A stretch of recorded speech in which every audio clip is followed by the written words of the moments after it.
She calls a Mafia boss and says his son was taken away by strangers. The bitter winter wind cut through Jane Harper's threadbare coat as she hurried down the deserted streets after her double shift at Memorial Hospital's cafeteria. Her fingers, red and raw from scrubbing industrial pots for 10 hours straight, clutched her meager tips, barely enough to cover tomorrow's bus fare, let alone the eviction notice that had been taped to her door that morning. The streetlights flickered overhead, casting eerie shadows across the snow-dusted pavement as she cut through the alley behind Franklin Avenue. Jane had walked this route countless times, but tonight felt different somehow. The silence more oppressive, the darkness deeper than usual. The weight of her nursing textbooks in her backpack seemed heavier, a constant reminder of the exams she couldn't afford to fail and the tuition payment she couldn't afford to make. She nearly tripped over him. A crumpled form lay half hidden between a parked car and the brick wall of an abandoned storefront. At first glance, Jane thought it was just another pile of discarded clothes. This neighborhood had plenty of those, until she noticed the polished leather shoes, unmarked by the slush that covered everything else, and the shallow, labored breathing that misted in the frozen air. Dropping to her knees, Jane gently turned the boy over, her breath catching at his deathly pale complexion. He couldn't have been more than 14, dressed in clothes worth more than her entire year's earnings. A private school uniform with an embroidered crest beneath a cashmere coat that seemed wildly out of place in this part of the city. The kind of coat that screamed money. The kind of money that didn't end up unconscious in alleys like this. "Hey, can you hear me?" she whispered, her hands moving with practiced efficiency as her nursing training overrode her fear. She checked his airway, felt for his pulse, weak and thready, too fast. No visible wounds, but his skin felt cold and clammy beneath her fingertips. His lips had a bluish tint. The symptoms aligned in her mind like puzzle pieces. Hypoglycemia, possibly diabetic shock. Her eyes scanned his body for a medical alert bracelet, medication, anything. Then she saw it, the subtle bulge of a phone in his coat pocket. As Jane's trembling fingers closed around the sleek device, she noticed the case. Black leather, probably Italian, definitely expensive. More expensive than the phone she'd had to pawn 3 months ago to make rent. The lock screen glowed to life, displaying a single emergency contact. No name, no number visible, just one word in stark white letters against a black background. "Dad, welcome back, my beautiful souls and kindred spirits." Before we start, go ahead and subscribe, like, and share where you're watching from. It always warms my heart to see our little storytelling family stretch across the world. Every click, every comment, every bit of love you give helps us keep uncovering these unforgettable stories together. So find your quiet place, settle in, and let me take you somewhere you've never been before. Jane's thumb hovered over the screen. In this neighborhood, in these clothes, with that kind of money, this wasn't just anyone's son. Her instincts screamed at her to walk away, to pretend she'd never seen him, to avoid whatever world this boy belonged to. But the boy's breathing hitched, and her nursing instincts won. She pressed the contact, and the phone began to ring, a sound that would change the course of her life forever. The phone rang twice before a voice answered, deep, accented, and somehow managing to sound both concerned and deadly in the same breath. "Jeremy?" Jane's throat tightened. "No, my name is Jane Harper. I found your son in an alley behind Franklin Avenue. He's unconscious. I think it's hypoglycemia, maybe diabetic shock. His pulse is weak and his breathing is shallow. He needs help now." Silence stretched for 3 heartbeats. When the voice returned, it carried a different quality. Sharp, commanding, absolute. "Keep him warm. Monitor his breathing. Do not move him. I'm 8 minutes away." The line went dead. Jane pressed her threadbare coat around Jeremy's torso, her own body shielding him from the wind as she counted his respirations. 15 per minute, too shallow. His lips were turning bluer. 8 minutes felt like an eternity when every second mattered. She heard the SUV before she saw it, a black Escalade that appeared at the alley's entrance like a predator materializing from shadows. No sirens, no hesitation. It stopped precisely where the streetlight's reach ended, and a man stepped out. Damien Corleone moved with the fluid grace of someone accustomed to violence, his tailored overcoat doing little to conceal the shoulder holster beneath. His face was all sharp angles and darker angles, Mediterranean features carved from granite and danger. But his eyes went straight to his son with an intensity that made Jane's chest ache. He dropped to his knees beside her without a word, producing a medical kit from inside his coat with practiced efficiency that surprised her. His hands were steady as he prepared a glucagon injection, the kind of steadiness that came from doing this before, too many times before. "Hold his arm still," Damien ordered, and Jane obeyed without thinking. The injection went in smoothly. Damien's fingers found Jeremy's pulse, his jaw tight as he counted. 30 seconds passed. 45. Then Jeremy's eyelids fluttered and a small, choked sound escaped Damien's throat. Relief mixed with something rawer, something that reminded Jane that beneath the expensive suit and the gun, this was a father watching his child come back from the edge. Jeremy's eyes opened slowly, confused and unfocused. "Dad? I'm here." Damien's voice gentled in a way that made Jane feel like an intruder witnessing something sacred. Then those dangerous eyes turned to her, assessing her with an intelligence that missed nothing. Not her worn coat, not her raw hands, not the nursing textbook visible in her backpack.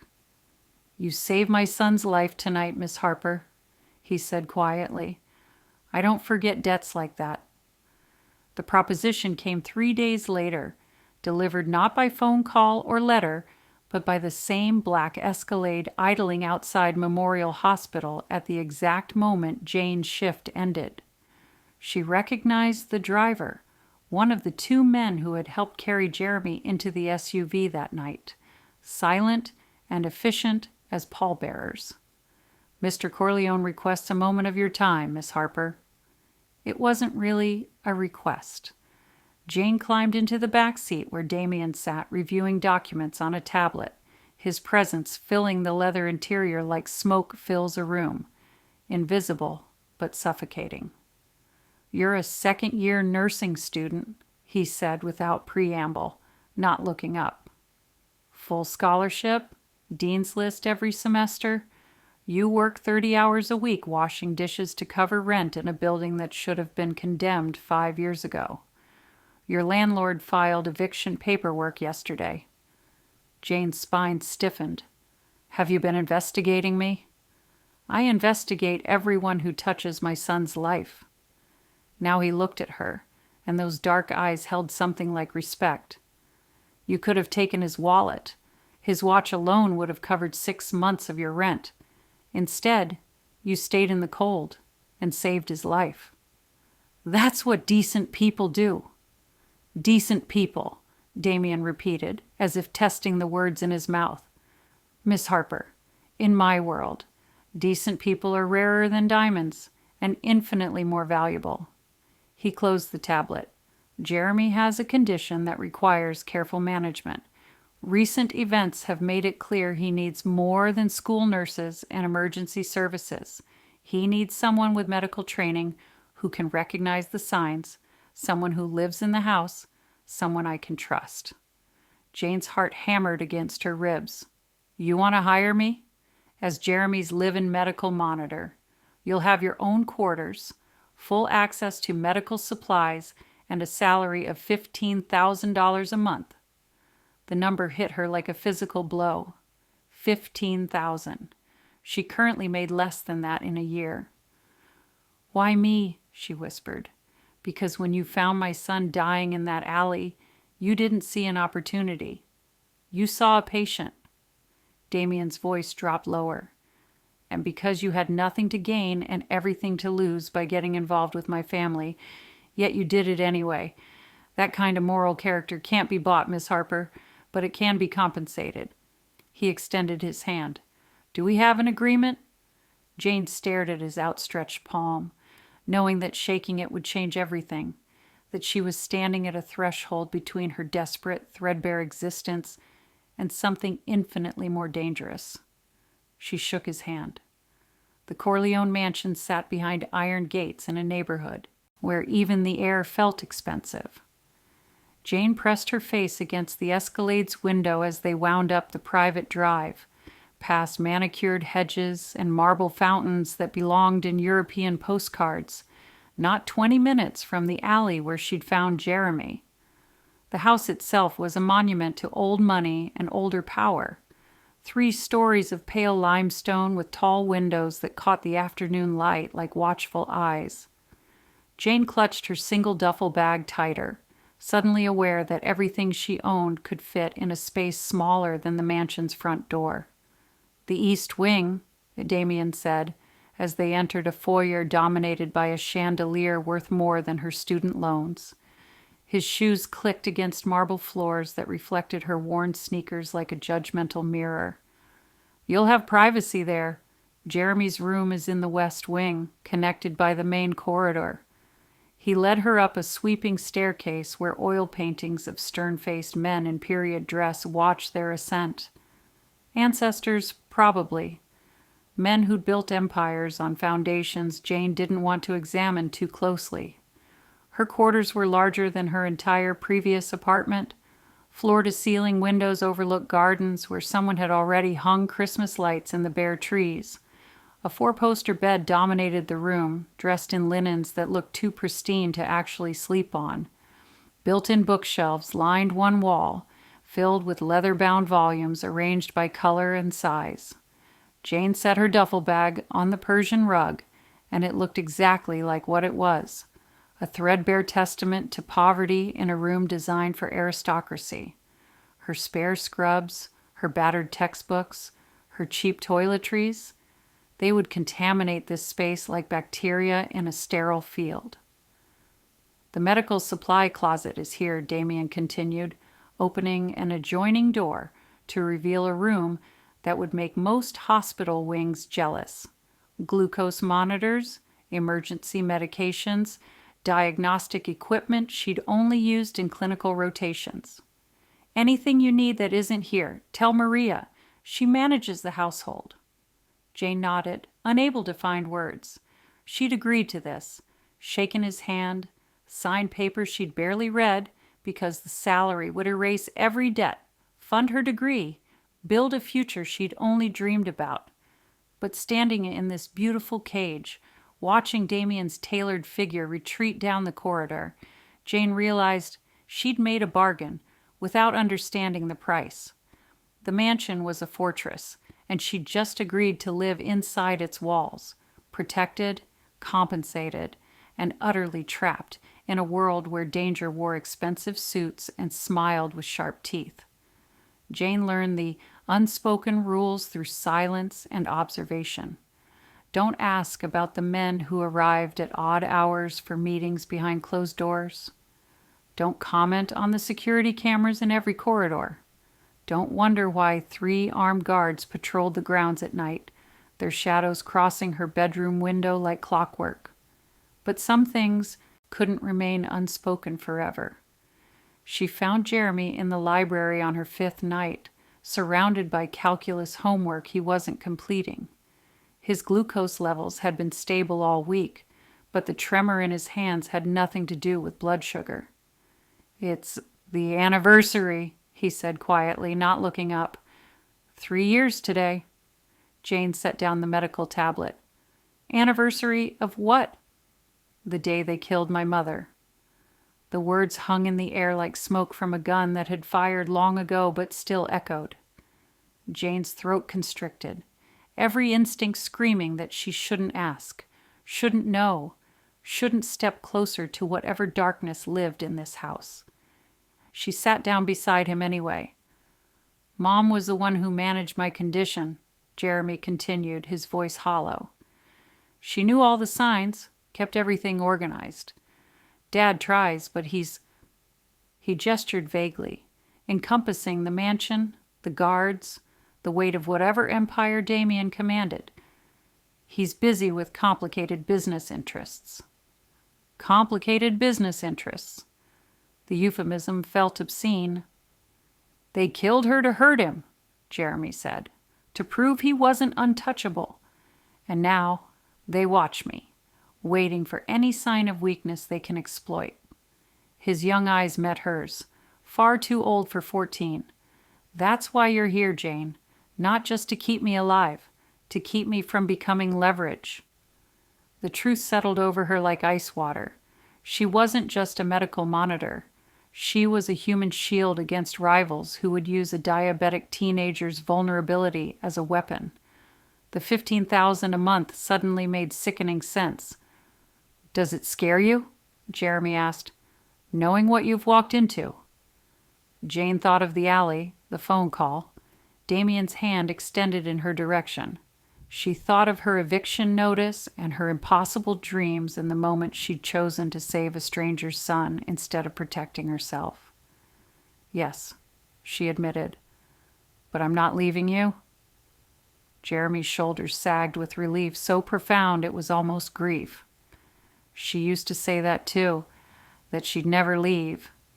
Jane reached over and squeezed his hand, saying nothing, because some promises were too sacred and too terrible to speak aloud. In this house of unspoken rules, she'd just learned the most important one. Once you entered the Corleone world, leaving alive was a privilege, not a right. The doctor's appointment was routine, a quarterly checkup for Jeremy's endocrinologist to adjust his insulin regimen. Jane sat in the waiting room reviewing his latest glucose logs while Jeremy disappeared behind exam room doors, flanked by the driver and one security guard who'd introduced himself only as Marco. Professional paranoia, she'd thought, excessive but understandable, given what Jeremy had told her about his mother. Then she saw the black sedan. It was parked across the street when they exited the medical building, engine running, windows tinted dark enough to be illegal. Jane had grown up in neighborhoods where you developed instincts about which cars didn't belong, which shadows meant danger. This car radiated wrong, the way a fever radiates heat. Marco, she said quietly as they approached the Escalade. Black sedan, 2:00. It was parked 3 blocks from the mansion when we left this morning. Marco's hand moved subtly toward his jacket. You're certain? I noticed the dent in the rear bumper. Same car.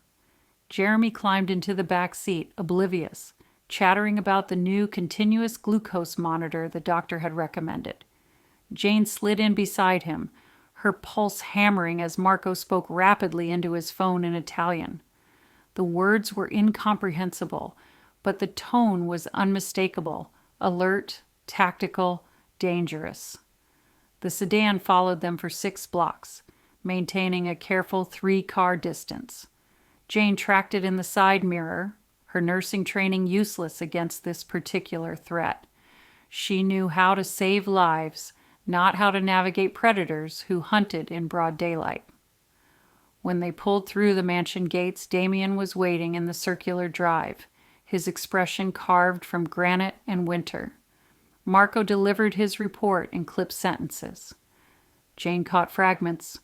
Confirmed tale. Donovan plates. The nurse spotted them. Damien's eyes found hers through the Escalade's window, and something shifted in his face. Not quite a smile, but an acknowledgement that carried weight. He opened her door himself. Walk with me. They moved toward the gardens, while Marco ushered Jeremy inside. The December air bit through Jane's jacket, but Damien seemed impervious to cold. You have good instincts, Miss Harper. His voice carried an approving note she hadn't heard before. Most people see what they expect to see. You see what's actually there. I grew up learning to spot trouble. And now you're living in the heart of it. He stopped beside a fountain where stone angels poured water into crystalline pools. The Donovans are testing our defenses, looking for weaknesses. You just proved you're not one. The gown arrived in a garment bag with a handwritten note from Damien. You'll accompany us tonight. Consider it part of your duties. Jane stared at the deep emerald silk like it might bite. She'd never owned anything this elegant, never attended anything that required clothing with designer labels still attached. The fabric whispered against her skin as she dressed, transforming her into someone she didn't recognize in the mirror, a woman who belonged in limestone mansions instead of scrubbing pots in hospital cafeterias. The charity gala was held at the Rothmore Hotel, where chandeliers dripped crystal and champagne flowed like water. Jane's role was simple.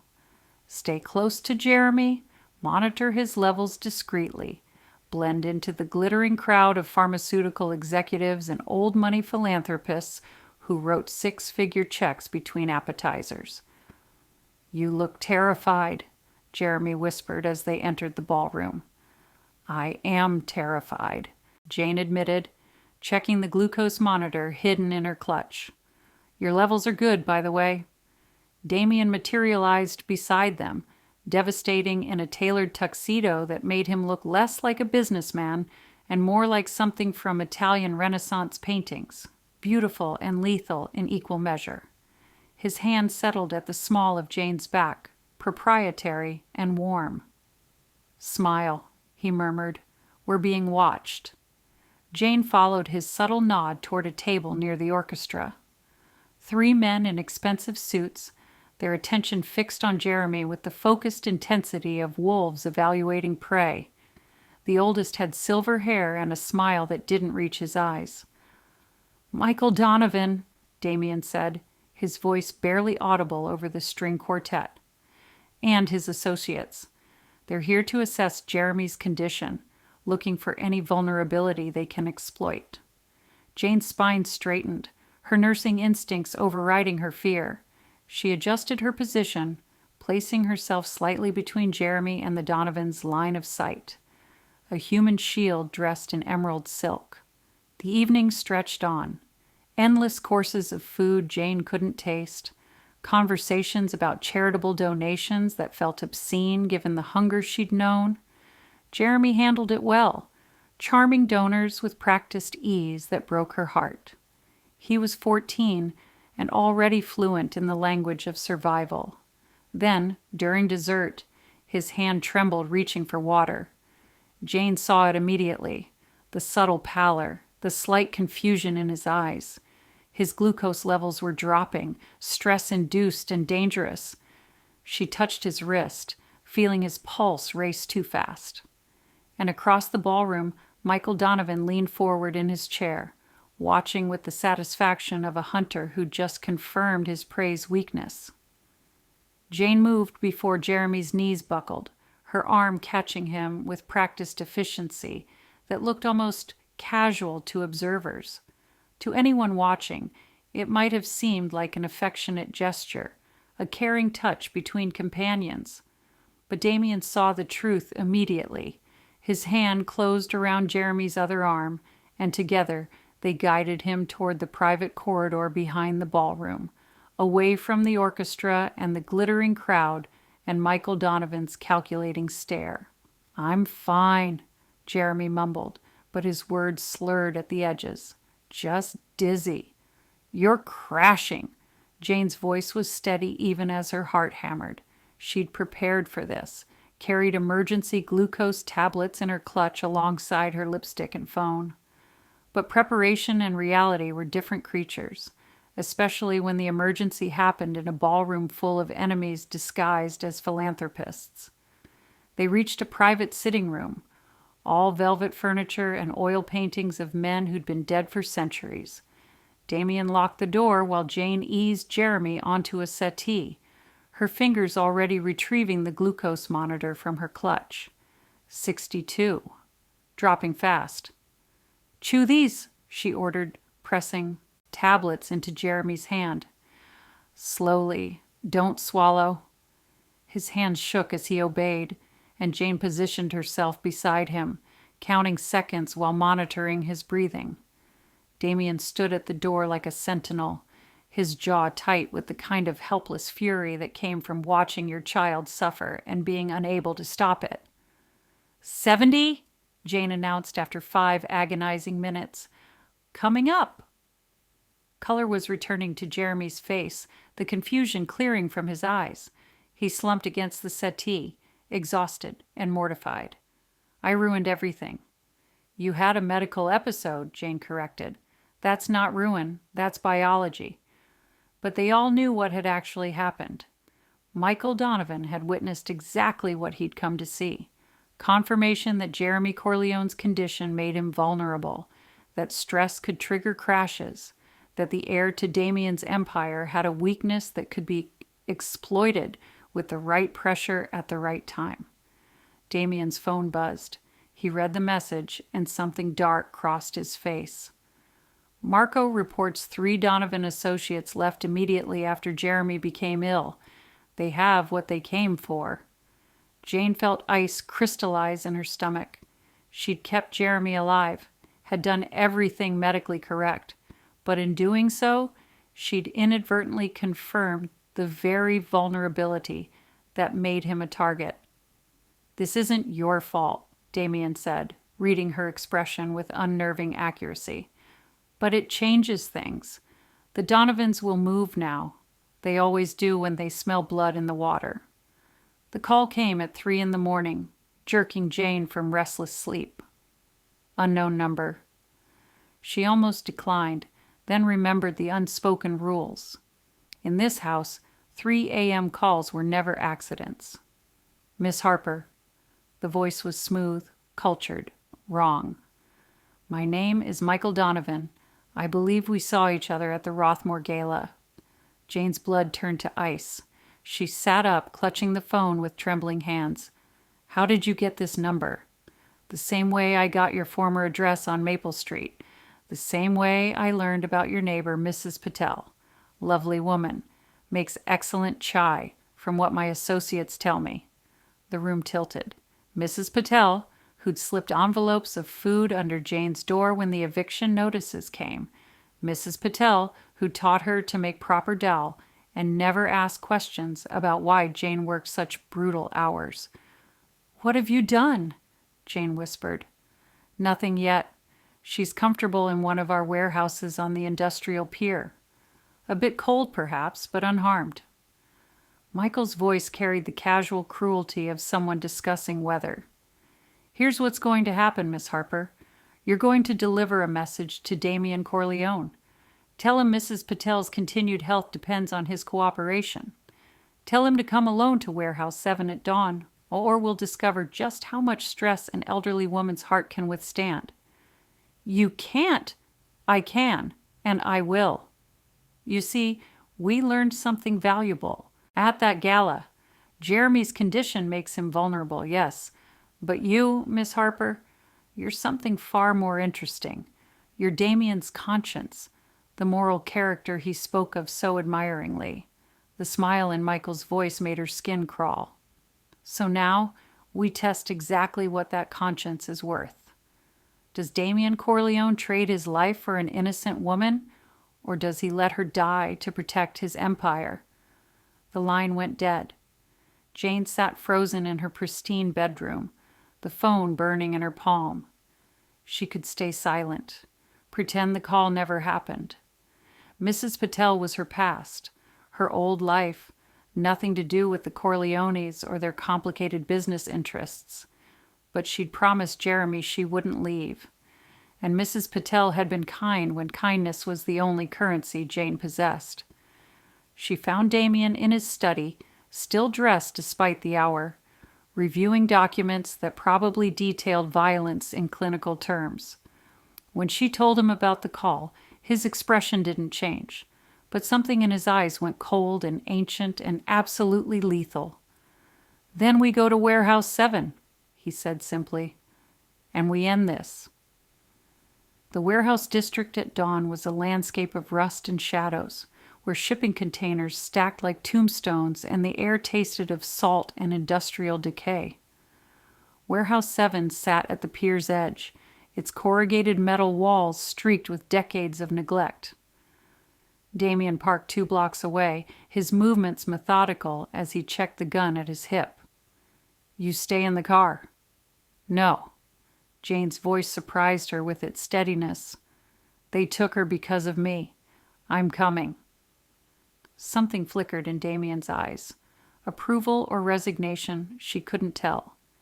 He handed her a phone. "Marco and his team are 3 minutes out. If this goes wrong, you run, and you call them. Understood?" She nodded, lying. They both knew she wouldn't run. The warehouse interior was a maze of shipping containers and industrial equipment, lit by weak dawn light, filtering through broken skylights. Jane's breath misted in the cold as they moved deeper, following the sound of voices toward the center of the space. Mrs. Patel sat bound to a chair, her silver hair disheveled, but her eyes sharp with fury instead of fear. 3 men surrounded her, but Michael Donovan stood apart, impeccably dressed even in this derelict space, a gun held with casual familiarity. "Damien Corleone," Michael announced with theatrical pleasure. "Right on time. And you brought the nurse. How convenient." "Let her go." Damien's voice carried the weight of absolute authority. "Your problem is with me. I'm not an innocent woman." "But that's precisely the point. You've built your empire on being untouchable, on making people believe you have no weaknesses." Michael's smile was razor-blade thin. "So I'm going to show them otherwise. I'm going to prove that your precious moral character," he gestured toward Jane, "has made you soft, vulnerable." He swung the gun toward Mrs. Patel. Jane moved. Before thought, before fear, before common sense could stop her. She stepped between Michael Donovan and Mrs. Patel, her body the only shield she had to offer, her nursing instincts screaming that she was supposed to preserve life, not throw hers away for it. "Move," Michael said quietly. "No." The gunshot was deafening in the enclosed space, but the bullet never found Jane. Damien had crossed the distance with predatory speed, his own weapon pressed against Michael's temple, his free hand locked around the man's wrist with crushing force. "Drop it," Damien whispered, "or I paint these walls with your brain." The gun clattered to concrete. Marco's team flooded in, efficient and lethal, securing the Donovan associates with practiced violence. But Damien's eyes never left Jane, standing there trembling between a chair and a bullet that had come too close, her body still positioned to protect a woman she barely knew. He lowered his weapon slowly, and when he spoke, his voice carried something raw and wondering. "You're either the bravest person I've ever met or the most foolish." "Both, probably," Jane managed, her legs finally giving out. Damien caught her before she fell, and for the first time since they'd met in that frozen alley, he smiled. A real smile that transformed his dangerous face into something almost gentle. "Stay," he said, and it wasn't an order. It was a request, a plea. "Not as an employee, not as Jeremy's nurse. Stay because this—" He gestured at the warehouse, at Mrs. Patel being freed, at Jane's impossible courage. "This is what a home should protect. What I should protect. You showed me that. You showed Jeremy that. Stay and let me keep you both safe." Jane looked at this man who'd investigated her, hired her, watched her face down death for a stranger. This dangerous, devoted father who'd learned that strength wasn't about being untouchable. It was about choosing what you'd touch, what you'd hold, what you'd fight for. She thought of the alley, the phone call, the moment she'd pressed Dad and changed everything. "Okay," she whispered, "I'll stay." And in that ruined warehouse at dawn, surrounded by violence and its aftermath, Jane Harper finally found the thing she'd been searching for since her first shift, washing dishes for rent money, a place where her stubborn dignity and reckless compassion weren't weaknesses to survive despite, but strengths worth protecting. A home. Thank you for staying until the end. That means more than you think. If this story touched something inside you, subscribe, like, and tell me what you felt in the comments. I read every single one because this isn't just storytelling, it's connection. And if you're ready for the next journey, don't wander too far. The next story is already waiting in the dark.